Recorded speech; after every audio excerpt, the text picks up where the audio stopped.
To my channel the new minute travel blog.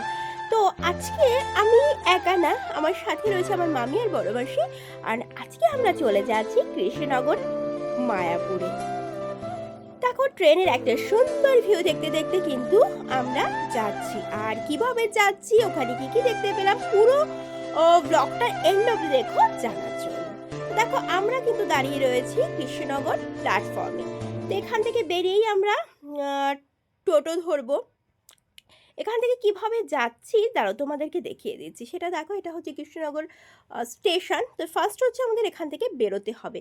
আর দেখো, এখান থেকে বেরিয়েই কিন্তু এরকম টোটো স্ট্যান্ড রয়েছে। তোমরা চাইলে পুরো টোটোতে করেও মন্দির অবধি যেতে পারো, বা সামনে কিন্তু অটো আছে, তোমরা সেখান থেকেও কিন্তু ঘাট অবধি যেতে পারো, বা মন্দির অবধি কিন্তু গেলে অনেক টাকা বেশি নিয়ে নেবে রিজার্ভ করে। যেমন দেখো, আমরা কিন্তু টোটোটা রিজার্ভ করে যাচ্ছি একদম মন্দিরের সামনে অবধি কিন্তু যাব।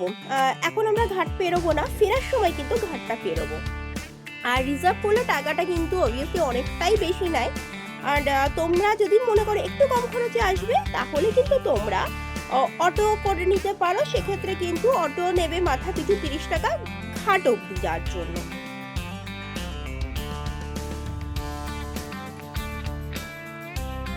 আর আমরা কিন্তু পুরো বাই রোড হয়েই কিন্তু যাচ্ছি, আর কোনো ঘাট কিন্তু আমাদেরকে পেরোতে হবে না। আর এতে টাইম অনেকটা লাগলো, প্রায় কিন্তু 1 ঘন্টার কাছে লাগলো, কারণ অলমোস্ট 24 থেকে 25 কিলোমিটার কিন্তু রাস্তা।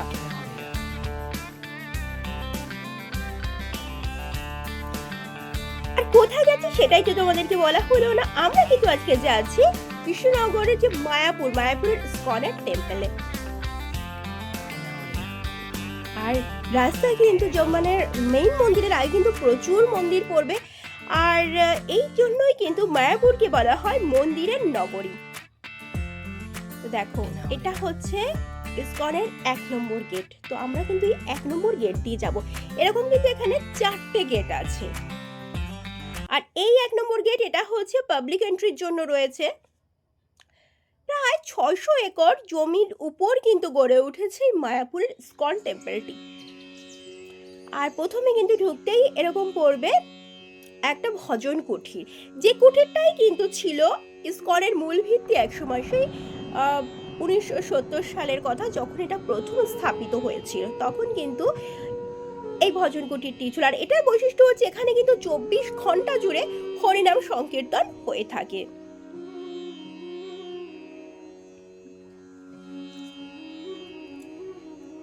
এক ভবিষ্যৎবাণীকে সফল করার জন্য কিন্তু শ্রী শিল প্রভুপাদ ও তার ভক্তবৃন্দরা কিন্তু এই মন্দিরের নির্মাণ কার্য শুরু করেছিল।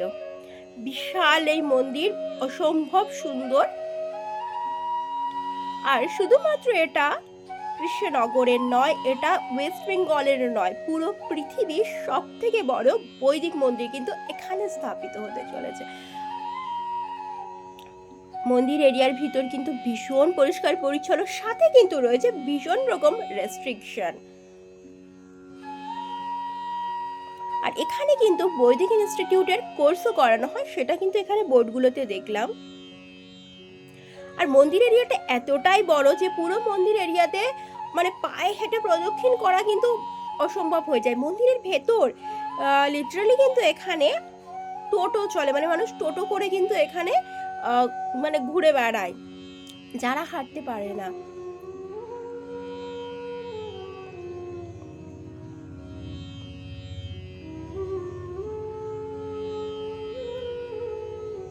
কিছুদিন আগে যেহেতু দোল উৎসব গেছে, তো বিভিন্ন এখানে প্যান্ডেলগুলো করা রয়েছে, বাসের স্ট্রাকচারগুলো খোলা হয়নি এখনো।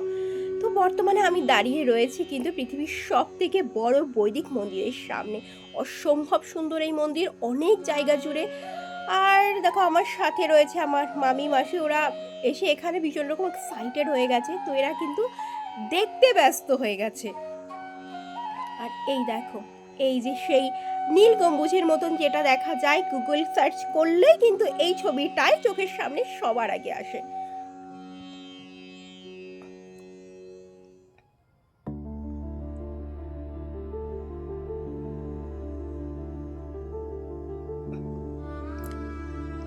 বাট এর ভেতরে যাওয়ার জন্য কিন্তু ফোন বা ক্যামেরা কিন্তু সব জমা রাখতে হয়, জুতো রাখারও আলাদা জায়গা আছে।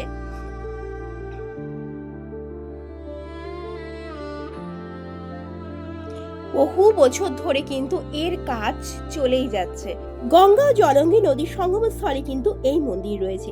আর এই মন্দিরের একটা সংক্ষিপ্ত ইতিহাস তোমাদেরকে বলে দিই। প্রায় 500 বছর আগে নিত্যানন্দ প্রভু মায়াপুর প্রদক্ষিণ করেন। তখন কিন্তু এই স্থানে কোনো মন্দির ছিল না। আর তিনি ভবিষ্যৎবাণী করেছিলেন যে এই স্থানে একদিন পৃথিবীর সবথেকে বড় মন্দির গড়ে উঠবে, যেখানে শ্রী গৌরাঙ্গ প্রভু ও কৃষ্ণর নিত্য সেবা হবে। এবং তার সেই ভবিষ্যৎবাণীকে সফল করতেই কিন্তু তার ভক্তরা এখানে কিন্তু এই টিওভিপি বা টেম্পল অফ ভেদিক প্ল্যানেটোরিয়াম এখানে গড়ে উঠেছে। তাদের বহু প্রচেষ্টার ফলে কিন্তু আজকের এই মন্দিরটা এখানে স্থাপিত হয়েছে। অতি সূক্ষ্ম সূক্ষ্ম কাজ, অসম্ভব সুন্দর। প্রায় 350 ফুট উঁচু কিন্তু এই বৈদিক প্ল্যানেটোরিয়ামটি।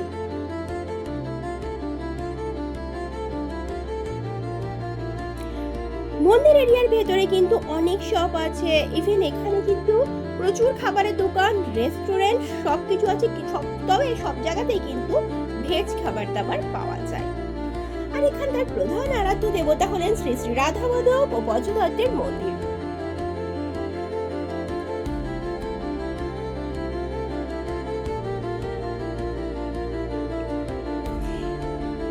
এছাড়া এখানে কিন্তু রয়েছে শ্রী শিল্পাবুজির পুষ্প সমাধি মন্দির। দেখো এই জায়গাগুলো দেখতে পাচ্ছ ভিড়। এখানে কিন্তু মন্দিরের ভেতর যাওয়ার আগে কিন্তু জুতো বা মোবাইল, ক্যামেরা এগুলো সবকিছু কিন্তু জমা রেখে যেতে হয়। আর ম্যাক্সিমাম জায়গায় কিন্তু ভেতরটাতে ফোন যেহেতু অ্যালাউ নেই, তাই কিন্তু ফটো বা ভিডিও করা কিন্তু সম্ভব হয় না। আর দেখো এখানে কিন্তু অনেক বড় জায়গা জুড়ে কিন্তু রেস্ট করার জায়গা রয়েছে। এছাড়া এখানে এলে কিন্তু তোমরা বিভিন্ন রকম ভবন পেয়ে যাবে, রুম আছে, তোমরা সেটা অনলাইন সার্চ করেও কিন্তু পেয়ে যাবে। যেমন এখানে এরকম গদা ভবন আছে, এখানকার ফেমাস, এখানে থাকা যায়। এছাড়া দেখো এরকম এখানে রয়েছে খুব গৌরাঙ্গ কুটির, অসম্ভব সুন্দর।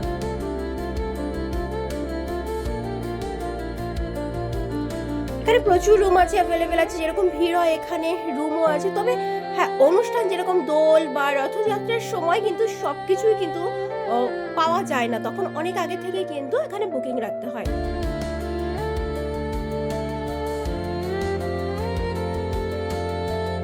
এই দেখো স্ট্রাকচার গুলো দেখতে পাচ্ছ না, স্ট্রাকচার গুলো কিন্তু এখনো খোলা হয়নি, বিশাল মানে অনুষ্ঠান করা হয়েছিল। পর দেখো আমরা চলে এসেছি এখানে গোশালা। এটা গোশালা, দেখো লিটারালি দেখতে মনে হচ্ছে একটা যেন কোনো মন্দিরের ভেতরে প্রবেশ করছি। আর এখানে প্রচুর গোমাতা রয়েছে, যাদের কিন্তু রয়েছে আলাদা আলাদা নাম। আর এই যে গোমাতা দেখো এখানে অনেক অনেক অনেক কিন্তু গোমাতারা এখানে রয়েছে। এর জাস্ট সিনটা দেখো। এরপর কিন্তু আমরা এখানকার কুপনটা কেটে নিয়েছিলাম। আর এখানকে যদি মায়াপুরে কেউ ভ্রমণ করতে আসো, বাইরে প্রচুর খাবারের দোকান আছে, বাট এখানকার প্রসাদটা একবার ট্রাই করো। বিভিন্ন দামের প্রসাদের মানে কুপন আছে। আমরা যেমন 60 টাকার প্রসাদের কুপনটা আমরা কেটেছিলাম, 100 টাকা, 150 টাকা মহাপ্রসাদ, বিভিন্ন রকমের কিন্তু কুপন তোমরা এখানে পেয়ে যাবে। আর তোমরা যদি খুব ভালো করে দেখো কুপনের গায়ে কিন্তু কোথায় মানে প্রসাদটা খাওয়ানো হবে কুপন অ্যাকর্ডিং, সেটা কিন্তু ওখানেই লেখা থাকে।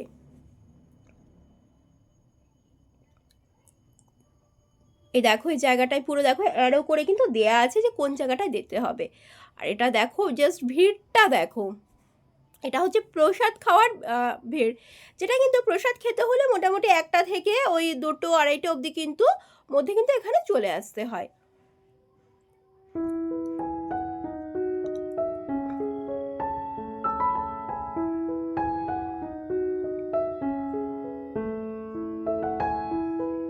আর এখানে কিন্তু এরকম প্রচুর মিষ্টির দোকান রয়েছে, যেটা এখানকার যে গোশালার যে গরুরা রয়েছে তাদের দুধ থেকেই তৈরি। কিন্তু এখানে ঘি, মাখন, মিষ্টি সবকিছু কিন্তু এইসব দোকান অ্যাভেলেবেল। এই দেখো নামহট্টা ভবন আমাদের যেমন স্লিপে ছিল।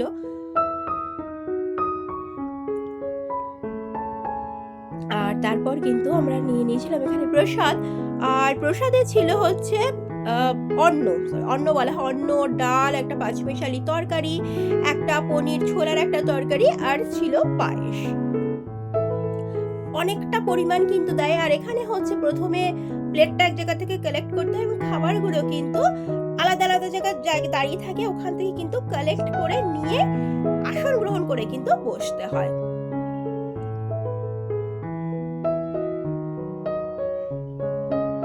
আমার ক্যামেরাটা একটু হেলে গেছিল, তো যে কারণে কিন্তু একটু জায়গাটা একটু হেজি এসে গেছে। এই দেখো, এই হচ্ছে সম্পূর্ণ প্রসাদটা, যেটা আমরা ৬০ টাকার কুপনে যেটা কেটেছি।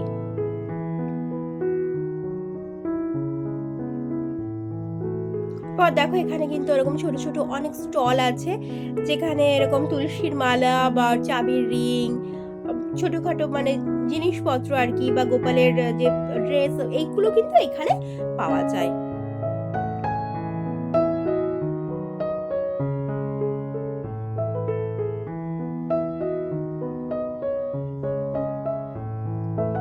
এবার এখানে আমরা চলে এসেছি যে সমাধি মন্দিরটা দেখার জন্য। এই হচ্ছে, দেখো, সমাধি মন্দিরের কাছে যাচ্ছি। অসম্ভব সুন্দর কিন্তু সমাধি মন্দির। আর দেখো, এখানে একটা মানে পুকুর রয়েছে, যেখানে কিন্তু বড় বড় অনেক মাছ ছিল। তবে এই মন্দিরটা আমরা যেতে পারিনি, কারণ মন্দিরটা বন্ধ হয়ে গেছিল। আবার খোলার টাইম হচ্ছে বিকেল 4টে। আর এখানে যে পুকুরটা আছে, এখানে কিন্তু একটা নৌকো বিহার হয়। সেটা পসিবলি দোলের সময় বা রথের সময় এখানে কিন্তু একটা পুষ্পবিহারের আয়োজন করা হয় এই জায়গাটাতে। আর একটা জিনিস দেখলাম, দেখো, এখানে একটা গাছে এই ফুলগুলো দেখতে পেলাম। এটা কিন্তু ফুল, অনেকটা সেই ছোট ছোট ছোলার মতন দেখতে লাগছিল। আর এটা ফুল না, সরি, এটা ফল। আর ফুলটা অসম্ভব সুন্দর, অনেকটা অর্কিড টাইপের দেখতে ছিল। আর সব থেকে আশ্চর্য ছিল সেটা হচ্ছে ফলটা, দেখো, ভীষণ বড় রকম, একদম দেখতে মনে হচ্ছিল না হাঁড়িগুলোকে না গাছে ঝুলিয়ে রাখা হয়েছে। এই হচ্ছে ফুলটা, দেখো, অসম্ভব সুন্দর দেখতে। এই দেখো ফলটা, বাতাবি লেবুগুলোর থেকেও কিন্তু আকারে অনেকটা বড়। আমি জুম করে দেখানোর কিন্তু চেষ্টা করলাম।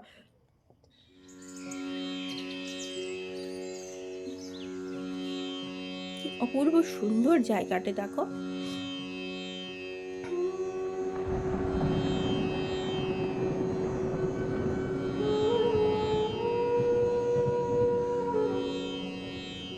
তোমরা যদি এখানে সকালে আসো না, একটা গোটা দিন কিন্তু ভীষণ সুন্দর রকম ভাবে তোমরা কাটাতে পারবে।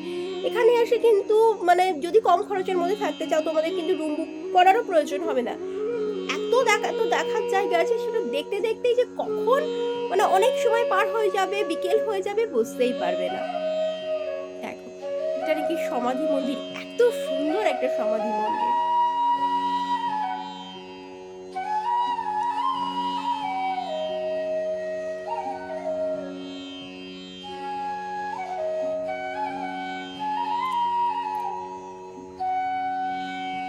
দেখো, এখানে কিন্তু প্রচুর জিনিস এরকম বিক্রি হয়, কৃষ্ণের ফটো, এরকম মানে অনেক ধর্মীয় বুক, অনেক কিছু কিন্তু এখানে বিক্রি হয়।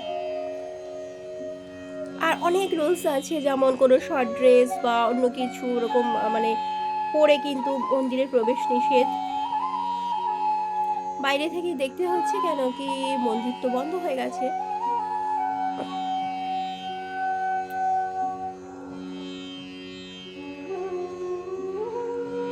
দেখো, বাইরে থেকেই তোমাদেরকে দেখাচ্ছি, ভিতরে অসম্ভব সুন্দর। দেখো, যতটা আমি ক্যামেরাতে ক্যাপচার করতে পারছি তোমাদেরকে দেখাচ্ছি। উপরে একটা দেখো গম্বুজ রয়েছে, সামনেটা একটা সিঁড়ি রয়েছে, সিঁড়ির সামনে এখানে একটা ফাউন্টেন আছে। দেখো, এখানে ফুল গাছগুলো কি সুন্দরভাবে ওয়েল মেনটেন করা হয়। 500 বছর আগে সেই ভবিষ্যৎবাণী সফল করার জন্য এত 600 একরের উপর গড়ে উঠেছে মন্দির। আমার যেন একটা কথা খুব মনে হয়, কাশ কেউ এই ভবিষ্যৎবাণীটা করতো যে নালন্দার থেকেও বড় কোনো বিশ্ববিদ্যালয় গড়ে উঠবে, যেখানে হাজার হাজার মানে স্টুডেন্ট, ভবিষ্যৎ প্রজন্ম মানে প্রকৃত শিক্ষায় শিক্ষিত হবে। যদিও এটা আমার সম্পূর্ণ আমার নিজস্ব মতামত, তাহলে হয়তো ভারতের কাউকে পড়ার জন্য বিদেশ যেতে হতো না, বা এরকম কোনো চিকিৎসালয় যেখানে ট্রিটমেন্ট হবে সবথেকে বড়, পৃথিবীর সবথেকে বড়, যেখানে বাইরে থেকেও ট্রিটমেন্ট করাতে আমাদের ভারতে আসবে। ধর্মীয় নানা ক্ষেত্রের সাথে সাথে আমার তো মনে হয় শিক্ষা বা চিকিৎসা এগুলোও কিন্তু জরুরি। আর এই রথটা দেখো, দেখতে পেলাম কাঠের তৈরি, তো অ্যাস্থেটিক কি অপূর্ব সুন্দর। এখানে রথযাত্রার সময় আর এটা সাজিয়ে আর কি সুন্দর করে তখন বের করা হয়। দেখো কাছ থেকে দেখাচ্ছি কি নিখুঁত এর কাজ। এই দেখো এটা ধরে টানা হয়। দেখো।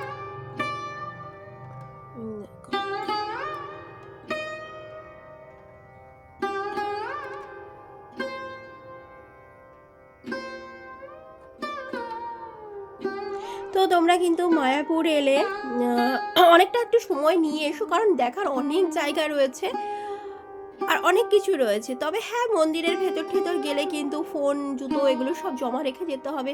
আর এখানে বিভিন্ন রকম এরকমও আছে কিছু, মানে অডিটোরিয়াম আছে যেখানে ঢুকতে গেলে কিন্তু তোমাদেরকে টিকিট কেটে ঢুকতে হবে। আর এখানে দেখো, এখানে যজ্ঞডুমুরের গাছ, আর ওই ওই প্রভু ওখান থেকে যজ্ঞডুমুর পাচ্ছে, কারণ যজ্ঞ হবে হয়তো সন্ধ্যাবেলায়, তার জন্যই হয়তো এরা সব এখানকারই বাসিন্দা। আর যেটা হয়েছিল, আমরা আসার সময় এসেছিলাম টোটো ভাড়া করে, আর এখন যাওয়ার সময় আমরা ঘাটটা পেরিয়ে যাব, কারণ ঘাটটা দেখার আমাদের খুব ইচ্ছা ছিল। এইভাবে আসলে কিন্তু খরচ অনেক কম পড়ে। এই ঘাটে লঞ্চ পেরোতে নেয় হচ্ছে 3 টাকা করে টিকিট নিল, আমরা নৌকো করে যাচ্ছি। আর ঠিক ওই পারে গিয়েই হচ্ছে আমরা ওখান থেকে কিন্তু আবার অটো ধরবো, ধরে স্টেশন, আর তারপর কিন্তু ট্রেন করে বাড়ি।